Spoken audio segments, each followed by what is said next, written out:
Jamaah kita lanjutin lagi yuk. Kali ini guru-guru kita akan membaca pertanyaan yang sudah masuk ke media sosial Islam itu Indah. Dan akan dijawab sama guru-guru kita. Langsung aja kita masuk ke segmen Tanya Dong Ustadz. Kami semua Tanya dong Ustadz. Alhamdulillahirrabbilalamin. Sudah masuk beberapa pertanyaan Habib.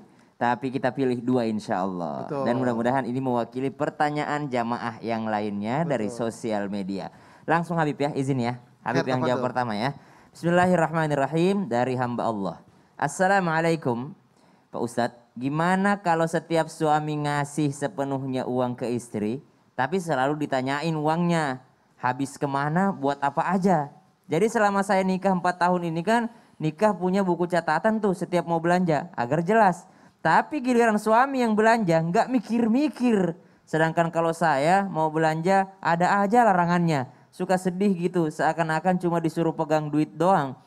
Padahal bukan untuk istri, bahkan sampai tuh kalau suami marah sampai mendiamkan saya berhari-hari. Kayak jadi musuhan, seolah satu rumah tapi kayak sama orang lain. Mohon dibantu jawabannya, mohon juga untuk di-blur namanya.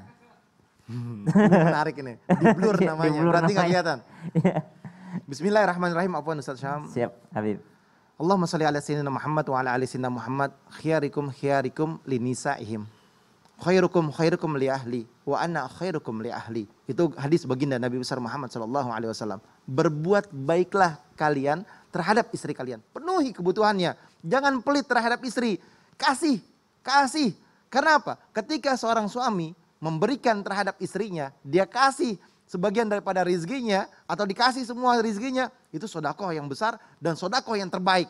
Sehingga apa? Sehingga istrinya bahagia, nyaman, tenang, tentram. Karena apa? Suami sudah memberikan segala sesuatunya. Kan tahabu Ustaz. Dikasih hadiah tambah cinta, dikasih hadiah lagi tambah cinta lagi. Kasih lagi hadiahnya, habis di suaminya. Oh jangan. Kalau suaminya punya rizki nggak apa-apa bismillah. Tapi kalau suaminya nggak punya rizki, istri juga tahu diri. Sehingga apa? Sehingga saling mengerti dan memahamin. Kalau punya, alhamdulillah. Nggak punya, nggak jadi masalah. Doakan. Ingat, doakan suaminya biar punya rizki. Dan juga doakan suaminya biar nggak pelit. Dan ingat, sabar. Innallaha ma'a sabirin. Gantian Ustaz Sam. Tapi katanya Bib, kalau suaminya pelit banget, boleh tuh ngambil duitnya, boleh nggak Bib? Boleh. Kalau buat kebutuhan pokoknya. Oh, kebutuhan pokok doang, bukan Iya, bukan buat belanja. perintilan. Oh, subhanallah. Takutnya jadi dalil Bib. Ya siap. Betul. Gantian Ustaz Sam. Siap, Aneh Habib. Lanjut pertanyaan Bismillahirrahmanirrahim. Assalamualaikum Ustadz Syam. Waalaikumsalam warahmatullahi Mau wabarakatuh. bertanya, kalau seorang suami yang tidak mau ibadah kepada Allah, dia hanya mengandalkan istrinya. Dan sekarang saat ekonomi jatuh, malah memilih wanita lain yang lebih kaya. Dan meninggalkan anak istrinya. Kalau saya sudah tidak bisa mempertahankan rumah tangga, apa saya berdosa? 11 tahun saya sudah bersabar Ustadz. Tapi seakan-akan suami makin tidak sadar dan makin bertindak semau dia. Gimana nih Ustaz Syam? Bismillahirrahmanirrahim. Kalau ditanya dosa apa enggak, yang ngukur itu ibu. Maksudnya ngukur ibu, yang ngukur itu ibu yang tahu apakah saya ini zalim apa enggak. Atau yang ditanyakan apakah saya berpisah ini adalah termasuk daripada kezaliman atau kefasikan atau suatu dosa. Ibu yang tahu.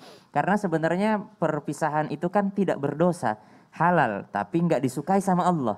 Tapi nggak disukai sama Allah Subhanahu wa taala. Kita juga nggak bisa menghalangi karena yang menjalaninya adalah ibu sendiri.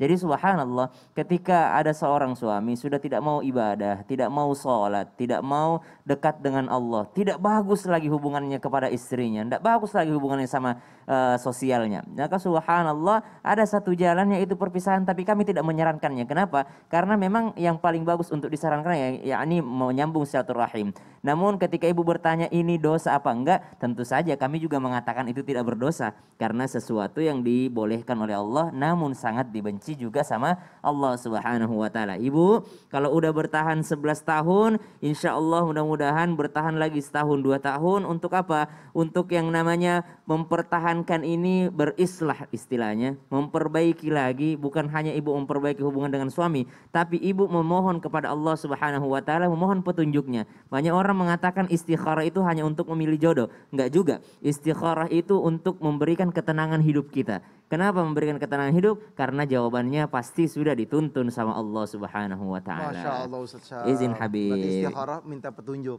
Minta petunjuk. Dapat ketenangan. Insya Allah.